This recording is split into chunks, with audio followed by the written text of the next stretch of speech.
This is episode 127, the number one key to health and happiness. Welcome to Alive by Design. My name is Blake Mallon, and we're here to bring you inspiring people, principles, and practices to help you wake up, move toward your meant to, and feel fully alive. Open your mind and let's dive in. Hey guys, before you listen to the podcast, I just want to drop in and say I appreciate you for being here, and I'm super excited about this new Walk With Me series. These are solo episodes where I take some time in the middle of my morning run through the Santa Monica Mountains to share some inspired ideas and thoughts on my mind and heart. If you want to join me for any of these conversations live, you can catch me many mornings on my Facebook page, facebook.com/BlakeMallon.page. Would love to see you there. Love you guys. Enjoy the episode. Walk with me. So, real question for y'all this morning. What is the key to health and happiness? I know.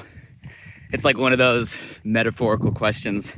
Like, what is the meaning of life that you ask, and there's book upon podcast upon podcast upon seminar that dance around answering that topic, and you go through all of it. And you get like in a warm area, but you leave with no like real certainty or clear actions on like, well, what do I do? Health and happiness. But true story, there is actual documented proof now on the answer to that question. And the irony is there's one key that is the same key, the largest factor, the biggest influencer that actually leads to both of those simultaneously, a longer, healthier life and a happier, more fulfilling life.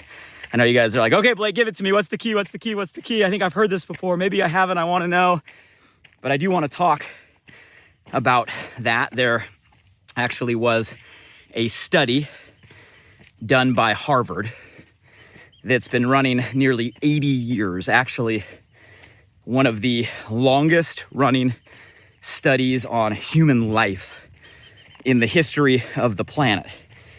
And at the end of the study, after measuring all of the factors, they came to a substantiated answer, like a clinical answer, like a documented answer that is probably not what you think and something that you need to hear. That's what I want to talk about.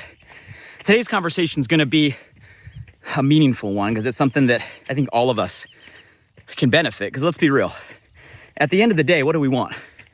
No, like real question. Like at the end of the day, what do we really want? And I know there's some immediate answers like right now, there's some like things I want like in the short term, in the present moment. All right, maybe there's some things that you want, that are on your goal list, on your vision board, your dream board, some things you're moving toward. But like you cut through all the noise, you get through all of that, not to limit or diminish the importance of each of those, but like big picture, 30,000 foot, end in mind, all right? Finish line looking backward. What do we really want? I think all of us at the end of the day want some version of, health first and foremost, because without our health, we have nothing. And to have a long, quality life. But beyond health, that second word, happiness. At the end of the day, isn't kind of that part of our purpose, our reason for being, the why we're here to enjoy the journey that we're on, to be happy? I mean, if it's not that, what's the point? And that's why I think this study is so important, because it cuts through all of the goals and the mile markers and the achievements and the lists that maybe we chase through different seasons of our life. And it gets to the core of what matters most and gives you the answer of how to get it. Now, this isn't a made-up story. Like, it's an actual clinical study. You can research it if you just search Harvard 80-year study. There's been quite a bit of documentation on it, but I'll give you the high level and what I think it means to not only me, but all of us right now more than ever. But yeah, study started in 1938. So you think of that era kind of out of the Great Depression. Started with initially about 265 sophomores out at Harvard. And interesting, just random fact, but out of that initial 265 starting pool, John F. Kennedy was actually one of the originals. Happenstance, coincidence. But they ended up expanding the group a couple years later to include a variety of other similar age, but from different walks of life. So including people that grew up with, privilege and people that grew up without running water in their household. Just so it was a more even or balanced approach. And the study started to get so much interest that they ended up expanding the group beyond even that to include all of the offspring, the kids, the grandchildren of these individuals, to see not just how health and happiness affected the first generation, but how that affected the generations through that individual. Like I said, 80 years, which is a long time. You guys, like a real study, not like a start and a finish. Like throughout the 80 years, they literally monitored all these individuals. They checked in every 2 years, right, over the course of 80 plus years, and interviewed. They went and tracked their medical records. They met with their doctors. They interviewed the people closest to them, wives and spouses and friends and family, through all this individual over the entire time frame with the root question in mind. What leads, like objectively, what leads to a longer, healthier, happier life? And obviously, I'm sure there's assumptions going into this study, same assumptions that we all probably have right now, thinking about what could it be? Same assumptions that maybe some of us are living by right now, chasing right now. Was it economic status? Probably one of the first things we assume were the people that ended up, having more money, becoming more successful. Was that the answer? And out of this group, there were people all across the board. Like there were people that became lawyers and doctors and successful entrepreneurs. But there were also people that ended up becoming, addicted to substances and people that ended up having serious mental health and even mental illness issues. And full gambit of quote unquote material success within the study. And you think, what is it that makes us, happy? Is it the bigger house, right? Is it the nicer car? Is it the, other degree we have hanging from the wall? Is it our education? Was it our geography? Was it our zip code? Was it our address? And all of these could be very valid, right, answers. And if I said this was it, we would probably say, okay, yeah, that makes a lot of sense. Was it genetics, right? Was it genetics? Looking at the family tree, genes obviously have a role when it comes to, our health, when it comes to our chemistry, and looked at, genetics. So when I say the study studied all of the variables, looking objectively, like what is the real answer to this question? Like longer, healthier, happier life. At the end of the day, what is it? And what's crazy, and this is why I want to have this conversation, is the outcome of the study is not what you think it would be. It's not what I think it would be. It's not what society today, right, the standards today that we're led to believe, right, teach us that it is. It's none of it. At the end of the day, for this study, out of all the individuals over the course of a lifetime, the number one factor to a longer, healthier, and happier happiness index, happiness factor at the end of the life was the quality of relationships. Probably didn't see that one coming. The quality of relationships, more than anything else, more than the number of commas or zeros in a bank account, more than the number of, things, right, that are purchased or bought, more than the amount of travel around the world, more than the amount of, achievements in the lifetime, more than anything else, the number one thing was the quality of relationships. Matter of fact, when looking at people in their 80s, right, at the ones that were the healthiest and the happiest, it was the ones that were most satisfied with their relationships in their 40s and 50s. And sadly, the ones in their 40s and 50s that were not satisfied with the relationships, the people around them, they didn't even make it till their 80s. The quality of our relationships is the number one thing above anything else, no matter what the media says, your Instagram feed says, the advertisements that bombard us every day lead us to believe. Above all of that, the key to fulfillment, truly happier life.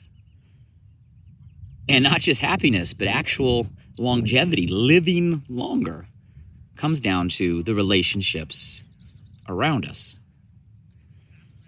Now, you guys, that's such a key finding.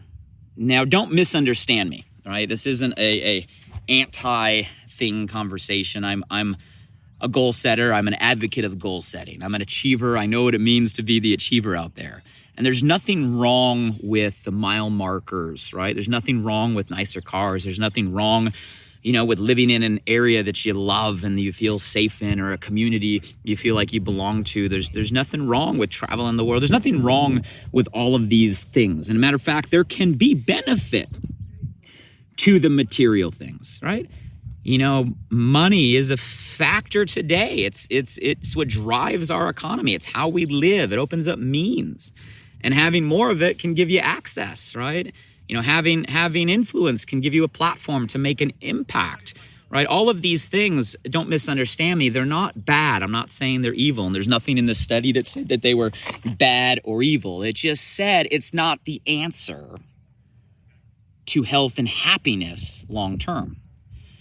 And that's the shift we need to make, is realizing that the pursuit of the thing and the achievement of the thing, while it may give you a fleeting moment of joy, you find after you check enough of those boxes off, after you climb enough mountains, after you get enough things, that you realize that's a treadmill that never ends. It will never lead to true fulfillment and happiness. And that understanding is the shift, because so often we, especially achievers, strivers out there, producers, right? So often we get stuck on this hedonic treadmill, right? Where we have to run in order to achieve. And once we achieve, right, it makes us happy for a fleeting second. And then we're on to the next and on to the next. And somewhere in the back of our mind, we've conditioned ourselves to say, when this happens, then I'll be happy. When this happens, then I'll be happy. When this happens, then I'll be happy. And the when then game never ends. And pretty soon we run out of whens and get to the end of our life still chasing, right, this hope of happiness, but never actually catching it. That's the thing we have to understand. There's a lot of philosophy. I'm not a Buddhist, but I've listened to a lot of different mindset, growth, spiritual. I find it all fascinating. I know kind of at the core of a lot of the Buddhist philosophy is the understanding that, there is pain and suffering. Life is pain and suffering, right? But it's pain and suffering chasing achievement. And once we understand that the attachment, right, to things, the attachment to the achievement is what's leading to pain and suffering, then we realize that it's not about the things, it's about separating ourselves from the attachment to those things that ultimately give us the release of that pain. And you guys, it's a similar concept here in this study, right, done by Harvard, where you realize that it's not the things that we're taught to believe that lead us to become happier. And I can tell you, you guys, I've been there. I've been there as an individual, right? The top of a mountain that most people would spend their life dying to climb, and getting there and realizing like, wow, I thought I'd feel different, and realizing that you don't. It's not the answer. Don't misunderstand me. It's fun. Don't misunderstand me. It gives you access to things that you should experience and that you should go for.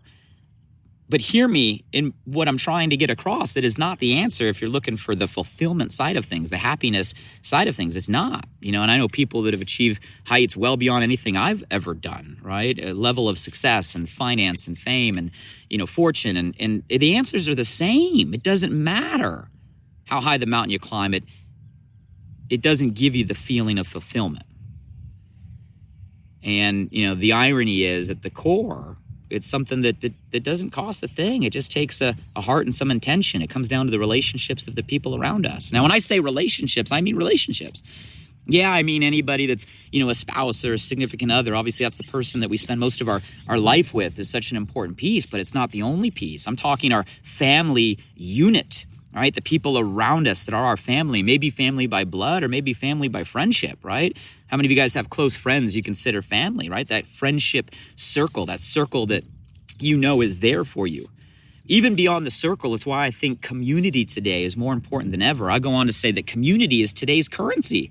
Community is today's currency. What is community other than a network of relationships, a network of people that are adding value to one another? You guys, we were built as human beings, as communal people. We grew up and survived in tribes, right? We are used throughout our legacy and our history to a unit around us to lift each other up. That's how we were designed, and that throughout history is how we have lived. But that community, that fabric, this core of relationships has been degrading for years. Even pre-pandemic, we were in a time where we are more connected than ever before, but have had less connection than ever before. Think about that. We're more connected. We're connected to the world through social media and platforms today at a scary ability where you could access virtually anybody a few clicks away. You could be present. We have this opportunity to be connected, but somehow through technology, we're having less connection, next real relationships. It's a facade. It's a layer. It's lacking the depth. And now you amplify that through pandemic where you have physical, right, distance, lack of proximity, forced. I think it accelerated an issue that we were already having where now it's like people are around people and see people, but loneliness is bigger than ever before. And guys, loneliness, fact, studies, clinicals, loneliness is more dangerous to our health and our happiness than drugs or alcoholism or weapons, right? Loneliness is. And right now we're in a place where people are lonely, surrounded by people, but lonely. And that's why I want to have this conversation, realizing, guys, that the key is investing intention into our relationships, the people around us, our social circle, our peer group, and why finding a community that lifts you up, a community that sees you for who you are, a community that wants the best for you, a community that's willing not just to, smile and say yes and nod, but challenge you and push you beyond another standard because that they care, a community, guys, that inspires you to pursue your potential to become your best. It's why community is a more important currency than ever before, no matter what business you're in or what company you're in or what path you're in or what profession you're in. It's the number one key if you want to live a longer, healthier life. So guys, don't misunderstand me. It's okay to want the things. It's okay to want the house and the car and the jet and the vacation and the lifestyle. It's okay. But what I'm telling you is you could go for all of that and still end up short when it comes to the fulfillment and the happiness that at the end of the day is what you're looking for. Or you can understand this conversation and maybe prioritize your circle, prioritize your connections, prioritize your community, both from what you give to them and what you ask of them. And in prioritizing your relationships, you might find that you're happier in the pursuit, and that all the success and the wealth and what you're searching for will come, right, as a result of what matters most. So I wanted to have that conversation with y'all today. And again, something that shifts maybe a perspective of what matters. And like I said, I don't mean to distract from the goals that you're going for. I just want to create a frame of reference that what you might find when you get there, right, is not what you're seeking. Go for the achievement as a way to elevate your influence, to elevate your impact. Continue to build and strive as a way to serve and contribute. Continue to go as a way to do what you're passionate about, as a way to unlock your potential, as a way to live your purpose. All of that is fantastic, but know at the core of all of it, it's not the answer to living longer, healthier, and happier. At the end of the day, that's our relationships, and that's something that you can focus on right here and right now. There is no if, when, then. It's something that you can prioritize today. Here's a view from the top. Kind of gloomy here today. Nonetheless, sun is trying to come out. Hope all is well in your world. And here's to a focus or intention this week of, hey, being grateful for your circle. Send them some love, invest some time and attention, and shift maybe your pursuit off of, the next thing, your attachment, right, of how you feel, right, to achievement or accomplishment. Maybe shift that just to the people that are around you, the people that love you, the people that care about you and value and be grateful for what you do have. Because at the end of the day, that's what matters most. That's what matters most. Until the next time we walk together. Take care, everybody. Hey guys, one last thing. I'm super excited that this new podcast, Alive by Design, just went live. You see, I designed the show to bring you inspired thoughts and fascinating conversations with the world's most impactful people, to provide transformative principles and practices to help you wake up, move toward your meant to, and feel fully alive. And I'd love for you to help me spread the word now. Simply subscribe, rate, and review the podcast on this platform right now. So if I've ever given you value, please do me this personal favor and go subscribe now. And if you found today's episode helpful in any way, make sure you share this with at least one friend today. You have the power right now to change someone's day. So send them a text message with a link to alivebydesign.com, or simply copy and paste the link right from this podcast platform. Who's one person you know right now that you want to see succeed, that you want to see grow, that you want to see feel more alive? Shoot them a text with your largest takeaway from today and be a light in their day. And if you were referred here by a friend, make sure you shoot them a text back and say thank you. I'd love to hear from you directly on what you got from today's podcast. So if you're up for it, drop by my Instagram @BlakeMallon and shoot me a DM. And as always, thank you for showing up. I'm grateful for you, and I hope our time together today in some small way helped you feel a little more alive. Until next time.